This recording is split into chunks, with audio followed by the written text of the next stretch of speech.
Assalamualaikum warahmatullahi wabarakatuh. Perkenalkan, nama saya Mia Aminatur Radiah dari kelas PAIE.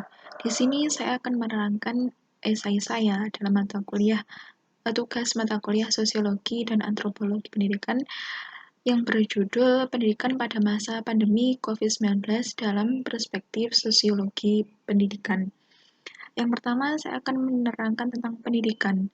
Pendidikan itu merupakan usaha sadar dan terencana untuk mewujudkan suasana belajar dan proses pembelajaran agar peserta didik secara aktif dapat mengembangkan potensi dalam dirinya agar memiliki kemampuan, kecerdasan, keterampilan yang diperlukan untuk dirinya sendiri, masyarakat, bangsa, maupun negara.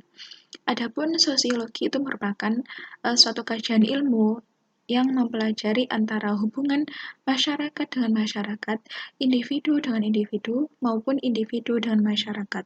Jadi, sosiologi pendidikan itu merupakan suatu kajian yang membahas tentang hubungan masyarakat yang ada kaitannya dengan sosial dengan pendidikan. Dalam hubungan ini dapat juga dilihat bagaimana masyarakat itu dapat memengaruhi proses pendidikan, begitu juga sebaliknya.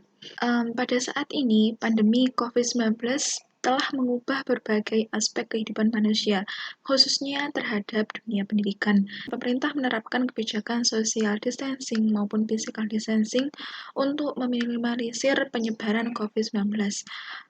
COVID-19 mendorong semua elemen pendidikan untuk mengaktifkan kelas meskipun sekolah itu harus tutup. Agar pendidikan itu terus berjalan dengan lancar, maka Menteri Pendidikan dan Kebudayaan mengeluarkan Surat Edaran Nomor 4 Tahun 2020 tentang pelaksanaan kebijakan pendidikan dalam masa darurat penyebaran coronavirus. Dalam kebijakan tersebut dijelaskan bahwa pendidikan harus tetap dilakukan melalui perangkat komputer, laptop, ataupun handphone yang terkadang itu membutuhkan koneksi internet yang stabil.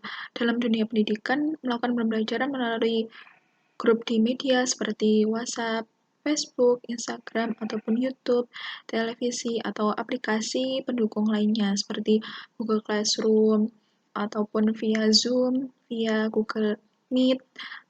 Kondisi ini mendesak para pendidik dan peserta didik agar melakukan sebuah inovasi, agar mereka dapat beradaptasi untuk memanfaatkan teknologi yang tersedia untuk mendukung proses pembelajaran.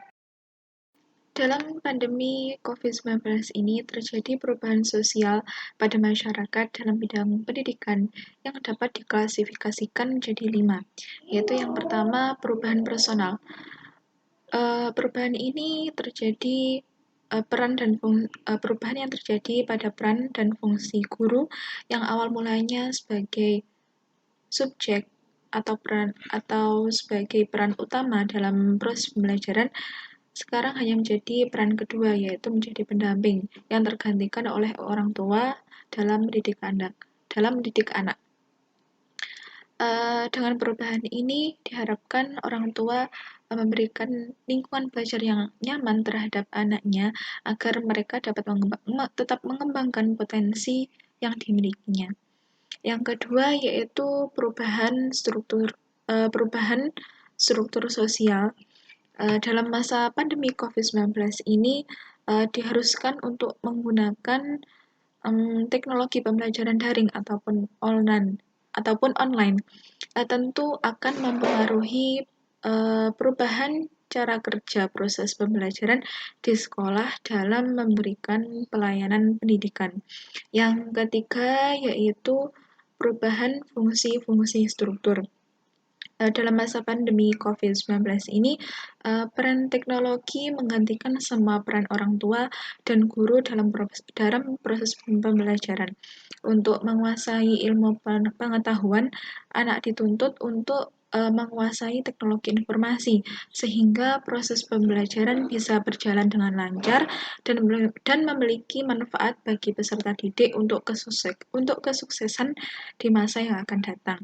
Orang tua dan guru di titik ini hanya menjadi pendamping dan pengarah bagi anak. Kemudian yang keempat yaitu perubahan dalam hubungan struktur yang berbeda. Pada masa pandemi COVID-19 ini, lembaga pendidikan menuntut peserta didiknya untuk belajar menggunakan alat teknologi berbasis internet untuk mendukung berbasis internet sebagai media pembelajaran. Dalam artian substansi pendidikan di masa pandemi ini lebih diarahkan untuk menyesuaikan situasi dan kondisi global pada masa pandemi ini.